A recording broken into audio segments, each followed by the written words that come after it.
ನಮಸ್ಕಾರ ಸ್ನೇಹಿತರೆ, ಇವತ್ತು ಪಾನಿಪುರಿ ಹೇಗೆ ಮಾಡೋದು ಅಂತ ನೋಡೋಣ. ಪಾನಿಪುರಿ ಅಂದರೆ ಯೂಶ್ವಲಿ ಎಲ್ರಿಗೂ ಇಷ್ಟನೇ. ಬನ್ನಿ ನೋಡೋಣ ಇವತ್ತು ಮನೆಯಲ್ಲೇ ನಾವು ಪಾನಿಪುರಿನ ಯಾವ ರೀತಿಯಾಗಿ ಮಾಡ್ಕೊಳ್ಬೋದು ಅಂತ.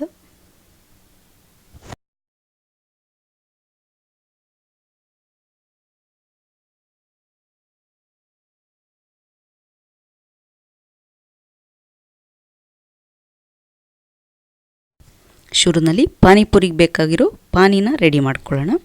ಇಲ್ಲಿ ನಾನು ಒಂದು ಮಿಕ್ಸರ್ ಜಾರ್ಗೆ ಪುದೀನ ಸೊಪ್ಪು, ಕೊತ್ತಂಬರಿ ಸೊಪ್ಪು,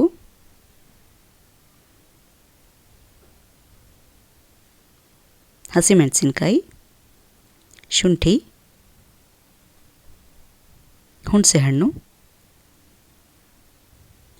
ಬೆಲ್ಲ,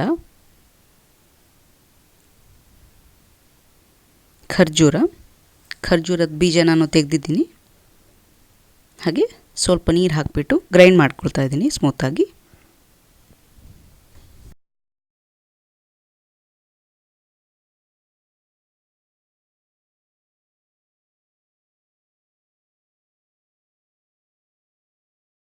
ಈಗ ಇದನ್ನು ಒಂದು ಬೌಲಿಗೆ ಸ್ಟ್ರೈನ್ ಮಾಡ್ಕೊಳ್ತಾ ಇದ್ದೀನಿ.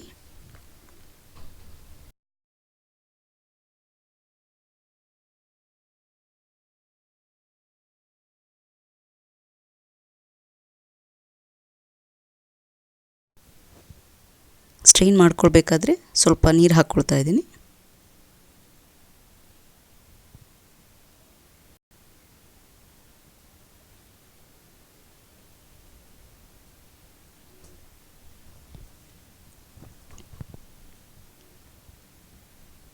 ಇನ್ನೂ ಸ್ವಲ್ಪ ನೀರು,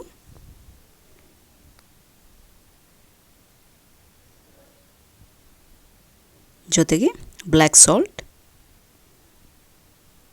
ಜೀರಿಗೆ ಪುಡಿ ಮತ್ತು ಚಾಟ್ ಮಸಾಲ ಹಾಕ್ಕೊಂಡು ಮಿಕ್ಸ್ ಮಾಡ್ಕೊಳ್ತಾ ಇದ್ದೀನಿ.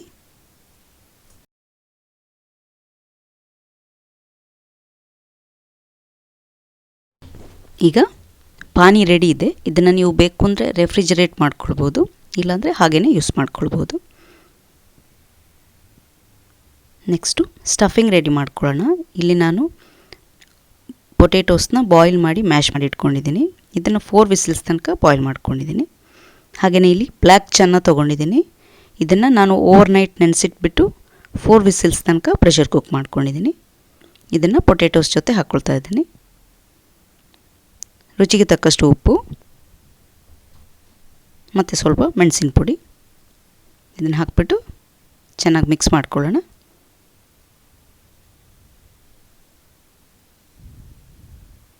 ಇವಾಗ ಸ್ಟಫಿಂಗ್ ರೆಡಿ ಇದೆ. ಇದನ್ನು ಸೈಡ್ಗೆ ಇಟ್ಕೊಳ್ಳೋಣ.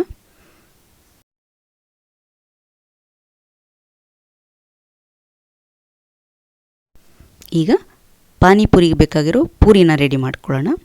ಇಲ್ಲಿ ನಾನು ಒಂದು ಬೌಲಲ್ಲಿ ರವೆ, ಮೈದಾ ಮತ್ತು ರುಚಿಗೆ ತಕ್ಕಷ್ಟು ಉಪ್ಪು ಹಾಕ್ಕೊಂಡು ಮಿಕ್ಸ್ ಮಾಡ್ಕೊಳ್ತಾ ಇದ್ದೀನಿ.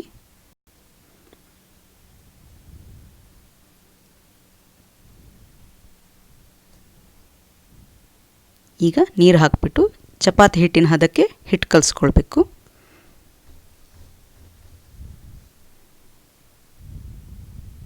ತುಂಬ ಗಟ್ಟಿಯಾಗಿ ಹಿಟ್ಟು ಕಲಿಸ್ಕೊಳ್ಳೋದು ಬೇಡ, ಸ್ವಲ್ಪ ಸಾಫ್ಟ್ ಆಗಿರಬೇಕು ಹಿಟ್ಟು.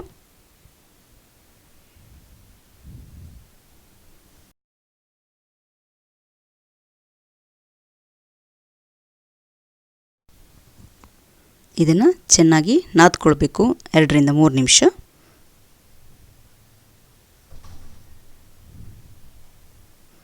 ನೋಡಿ, ಈ ಹದಕ್ಕೆ ಇರಬೇಕು ಹಿಟ್ಟು.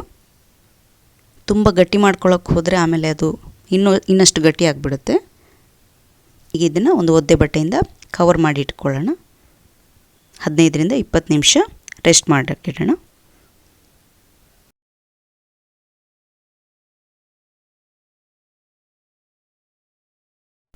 ಈಗ 20 ನಿಮಿಷ ಆಗಿದೆ. ಇದನ್ನು ಒಂದು ಸರಿ ಚೆನ್ನಾಗಿ ನಾದ್ಕೊಳ್ಳೋಣ. ಇದನ್ನು ಬಾಲ್ಸ್ಗಳನ್ನಾಗಿ ಮಾಡ್ಕೊಳ್ಳೋಣ.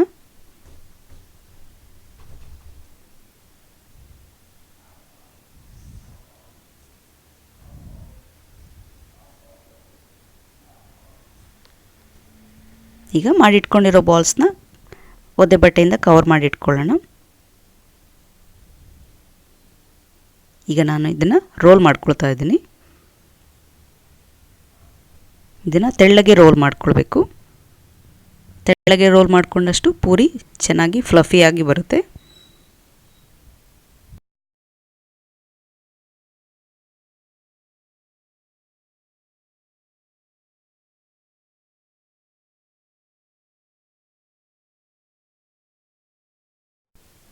ಈಗ ಹಿಟ್ಟು ತೆಳ್ಳಗೆ ರೋಲ್ ಆಗಿದೆ. ಈಗ ನಾನು ಒಂದು ಮುಚ್ಚಳದ ಸಹಾಯದಿಂದ ಈ ರೀತಿಯಾಗಿ ರೌಂಡ್ ಶೇಪಲ್ಲಿ ಕಟ್ ಮಾಡ್ಕೊಳ್ತಾ ಇದ್ದೀನಿ.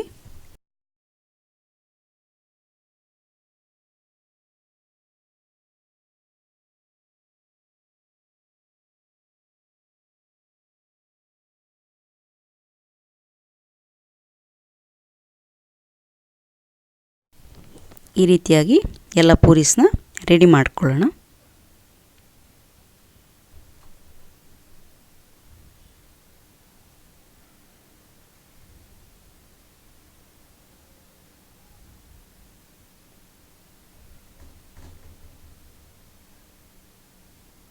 ಈಗ ಮಾಡಿಟ್ಕೊಂಡಿರೋ ಪೂರಿನ ಒದ್ದೆ ಬಟ್ಟೆಯಿಂದ ಕವರ್ ಮಾಡಿಟ್ಕೊಳ್ಳೋಣ, ಇಲ್ಲಾಂದರೆ ಪೂರಿ ಡ್ರೈ ಆಗಿಬಿಡುತ್ತೆ. ನೆಕ್ಸ್ಟು ಪೂರಿನ ಮೀಡಿಯಮ್ ಹಾಟ್ ಆಯಿಲಲ್ಲಿ ಫ್ರೈ ಮಾಡ್ಕೊಳ್ತಾ ಇದ್ದೀನಿ.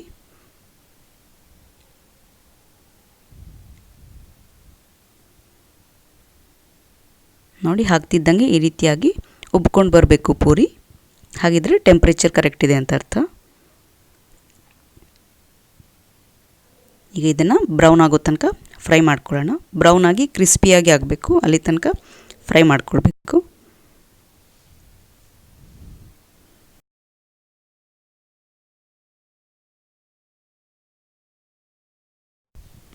ಈಗ ಪೂರಿ ರೆಡಿಯಾಗಿದೆ. ಇದನ್ನು ಒಂದು ಪೇಪರ್ ಟವಲ್ಗೆ ಟ್ರಾನ್ಸ್ಫರ್ ಮಾಡ್ಕೊಳ್ಳೋಣ. ಇದೇ ರೀತಿ ಉಳಿದಿರೋ ಪೂರಿಗಳನ್ನು ಕೂಡ ಮಾಡ್ಕೊಳ್ಳೋಣ.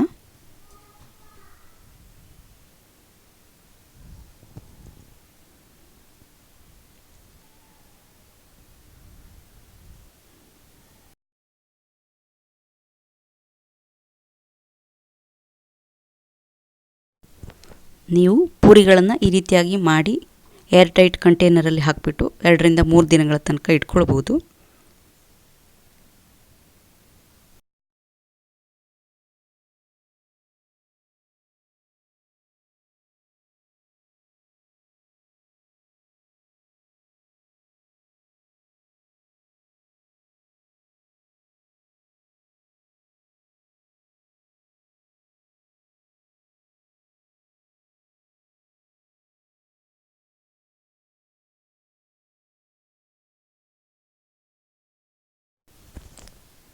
ಈಗ ಪಾನಿಪುರಿಗೆ ಬೇಕಾಗಿರೋ ಎಲ್ಲ ಪ್ರಿಪ್ರೇಷನ್ಸ್ ಆಗಿದೆ.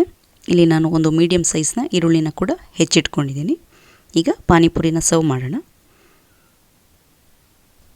ಪೂರಿನಲ್ಲಿ ಈ ರೀತಿಯಾಗಿ ಹೋಲ್ ಮಾಡಿಕೊಂಡು ಅದರೊಳಗೆ ಮಾಡಿಟ್ಕೊಂಡಿರೋ ಸ್ಟಫಿಂಗ್ನ ಹಾಕ್ಕೊಳ್ಳೋಣ.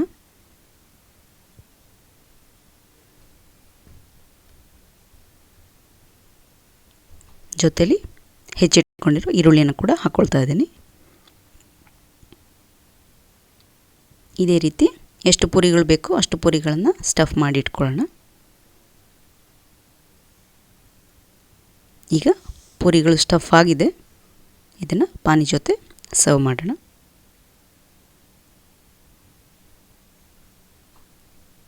ವಿಡಿಯೋ ಇಷ್ಟವಾದಲ್ಲಿ ಲೈಕ್ ಮಾಡಿ, ನಿಮ್ಮ ಫ್ರೆಂಡ್ಸ್ ಜೊತೆ ಶೇರ್ ಮಾಡಿ, ಹಾಗೆ ಸಬ್ಸ್ಕ್ರೈಬ್ ಮಾಡೋದನ್ನು ಮರಿಬೇಡಿ. Thank you.